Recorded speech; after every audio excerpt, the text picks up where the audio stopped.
Guys, Ryan Boundless here. I'm in Kobe, Sannomiya, just finished work. I'm gonna walk around a little bit and tell you a story. Hey guys, I'm just walking around here tonight and it's pretty crowded, lots of people being loud and drunk and obnoxious. Here's a big group of guys I would not want to hang out with. Ooh, some pretty girls out here too.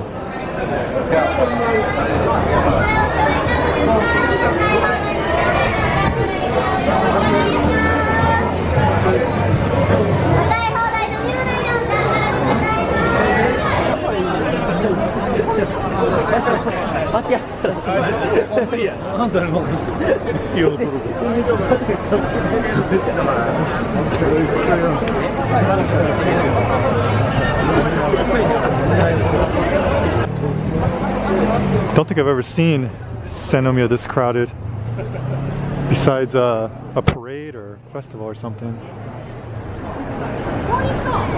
Okay, get around the otaku. There we go.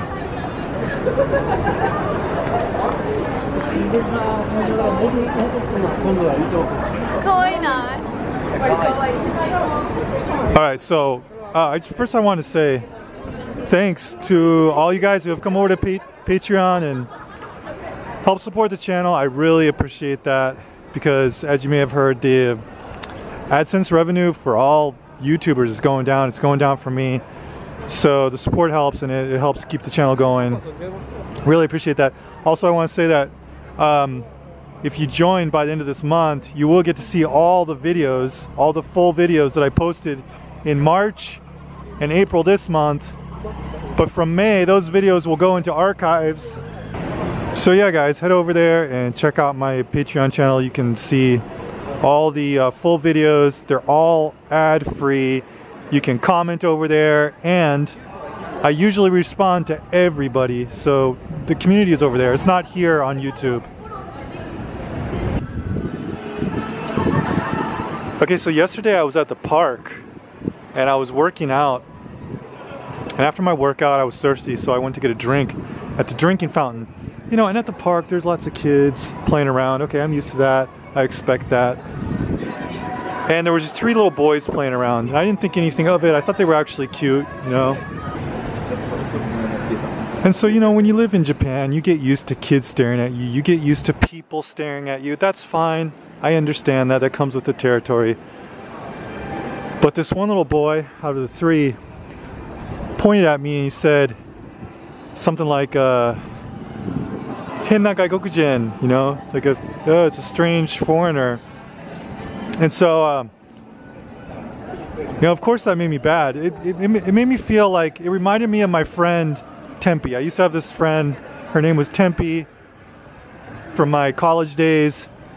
She was a black girl, we were actually roommates, and it reminded me of her story where she went to a Walmart and a little white girl riding in her mom's you know, basket that she was pushing around the store pointed to her and said, "Mommy, there's a nigger." That's what that situation reminded me of. And you know, you might think it's okay the first time you come to Japan, and maybe the first few times it happens, you know, you're like, oh, huh. But you might not even realize it if you don't understand Japanese. You know, newbies that come here, they think that Japan is such a welcoming country, and oh, I was in Japan and everybody loved me, everybody was so friendly. But they don't get that kind of like you're treated like you just got off the boat. It doesn't matter if you've been here 1 week or 10 years, you're always treated like that. And it might be okay the first 2 or 3 months you're here, maybe even the first year. Everything's new, everything's cool, everything's exciting. But it's slowly and surely, that kind of behavior slowly and surely makes you feel like an outsider. And it alienates you. It makes you feel lonely, it makes you feel like you're not a part of the community. And it's an awful feeling. Okay, so they're little boys. I'd say they're probably 5 years old. So I know kids, I teach kids, I love Japanese kids. They're the most open-hearted people here in Japan among the Japanese compared to adults. So what do I usually do in this situation? I usually just talk to the kids and I tell them, you know, imagine if you were in a different country and you were treated like this. You know, how would you feel? But sometimes they you know, they can't think like that because they're so young. So I'll just tell them, you know, that behavior is rude, it's not acceptable, you shouldn't do it. And every time I do that, the kids are really sweet. They say, okay, I understand, and they go off and play with their friends, and I believe I've taught them a lesson, and I feel good about that because I've changed the world a little bit for the better. It's a really small act, but it's like dropping a pebble into an ocean. You know, that one little ripple can spread and affect thousands and millions of people in a good way.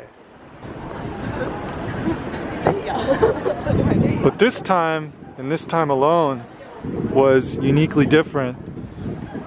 So I called the little boy over, and his other two friends weren't doing it. You know, they just looked at me because he pointed me out, called me a hen nagaijin. Hen means a strange, queer, whatever. So I called the little boy over. I just waved to him. Waved for him to come over to me because I was gonna have my little talk with him. No big deal. Wasn't really pissed off. Yeah, I was pissed off. I mean, I don't like being treated that way, but at the same time I understand it's a little kid and they don't know any better. Called him over, and he starts running away from me, saying something like, "Oh, I don't want to play with a weird gaijin like that." So I followed him, and he ran over to his mom. Actually, so there's three little boys, and their moms were all sitting together. He runs over to his mom. So I walk over there, and the moms see me walking up on them, and they're like, "What happened?" And I said, "You know, your little boy. He just pointed me out, and he said, 'Oh, there's a queer gaijin,' you know." And as soon as I said that, the mother said, "Oh, you know, he doesn't know. He's just a kid." And yeah, I get that. You know, I didn't think she was trying to make an excuse for his behavior. She's right. He's a kid. He doesn't know any better. So then I said, "Please talk to him." And she's like, "Oh yes, I'll talk to him. Don't worry about it." So the three mothers, they all bowed and they apologized, which was fucking terrific. And you know, they really felt bad about it, which meant a lot to me. But they understood the gravity of the situation. So I walked away and I thought, okay, this is over, you know, it's been resolved. But it wasn't over. After that, something happened, something that's never happened before, something I never expected, and to me it was quite profound and meaningful. So the mothers apologized profusely, and you know, I was fine. Okay, I thought it had been resolved, and I said no worries, and I walked away. So I thought it was resolved, I thought it was over. But what happened next really surprised me. And I'm gonna share the rest of the story in a full video over on Patreon. So guys, come and check that out if you want to see all of my full videos. Like I said, they're ad-free. You get to see my full videos. You can comment over there, and it's has a more personal feel over there. You can communicate with me. I respond to everybody. But anyways, I'm going to tell the rest of the story. And guys, thanks for joining me as always. I'm kind of enjoying walking through these back streets here in Sannomiya. Finding some pretty cool little shady areas, seedy areas. Alright guys, see you in the next video. There was a time when we never let go.